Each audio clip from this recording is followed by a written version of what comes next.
এবারের কোপা আমেরিকার ফাইনালে উঠেছে সবচেয়ে যোগ্য দুটি দল, যাদের সামনে প্রতিপক্ষরা টিকতেই পারেনি। তবে অনেকেই ধারণা করছে কলম্বিয়াকে ফাইনালে রুখতে আর্জেন্টিনা একটু ভয়ই করছে। সেটার অবশ্য কয়েকটি কারণও রয়েছে। আজকের এই ভিডিওতে সেই কারণগুলো সম্পর্কেই আপনারা জানতে চলেছেন। তাহলে চলুন বিস্তারিত জেনে নেওয়া যাক প্রতিবেদন থেকে। 1 নাম্বার, টানা ম্যাচ জয়ের কারণ।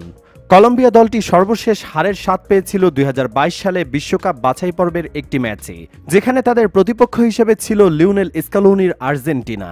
সেদিন 1-0 গোলে হারের পর কলম্বিয়া দলটি যেন শপথ নিয়েছিল আর কোনোদিন ম্যাচ না হারার। কেননা সেদিনের পর থেকে এখন পর্যন্ত তারা মোট ম্যাচ খেলেছে 28টি, যেখানে তাদের হারাতে সক্ষম হয়নি কোনো দল। সাবেক কোচ রেইনালদো রুয়েদার অধীনে 3 ম্যাচ অপরাজিত থাকার পর বর্তমান আর্জেন্টাইন কোচ নেস্তোর লরেন্জের অধীনে টানা 25 ম্যাচ অপরাজিত কলম্বিয়া, যেটা আসলে দুর্দান্ত এক রেকর্ড, যে রেকর্ড দারুণ শক্তিশালী এক দলের প্রতিচ্ছবি বটে। 2 নাম্বার, 2021 কোপা আমেরিকায় হারের প্রতিশোধ। 2021 সালে কোপা আমেরিকায় মেসি ফাইনালে মুখোমুখি হয়েছিল কলম্বিয়া এবং আর্জেন্টিনা। আলবিসেলেস্তারা সেদিন পরাজয়ের তিক্ত স্বাদ উপহার দিয়েছিল কলম্বিয়ানদের। লাতিন আমেরিকার ফুটবলীয় শ্রেষ্ঠত্বের সেমিফাইনালে সে লড়াইয়ে এমিলিয়ানো মার্টিনেজের একক বীরত্বের জয়ে সুবাস পেয়েছিল আর্জেন্টিনা। সেদিন নির্ধারিত সময়ের খেলায় আর্জেন্টিনার পক্ষে লাউতারো মার্টিনেজ এবং কলম্বিয়ার হয়ে লুইস দিয়াজ গোল করেন।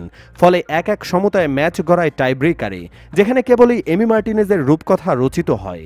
কেননা টাইব্রেকারে সেদিন ডেভিনসন সানচেজ, ইয়েরি মিনা এবং এদুইন কার্দোনের শট থেকে সমর্থকদের হৃদয়ের মণি বনে যান। সময় ঘুরে কলম্বিয়াদের সামনে আরও একটি প্রতিশোধের সুযোগ, যেখানে প্রস্তুত ফাইনালের মতো বড় মঞ্চ। 3 নাম্বার, দুরন্ত গতির আক্রমণ ভাগ।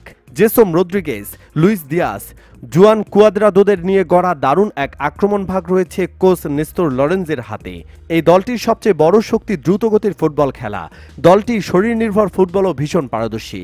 একের পর এক ফাউল করে প্রতিপক্ষকে দুমড়ে মুচড়ে শেষ করে দিতে অভ্যস্ত এই দলটি।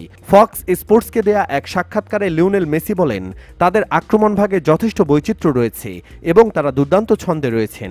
জমজমাট ফাইনালের অপেক্ষায় দুই দলের সমর্থক গোষ্ঠী, যেখানে আর্জেন্টিনার ডিফেন্স লাইনের সামনে কেমন পারফরমেন্স উপহার দেয় কলম্বিয়ান আক্রমণ ভাগ, সেটি এখন দেখার অপেক্ষা।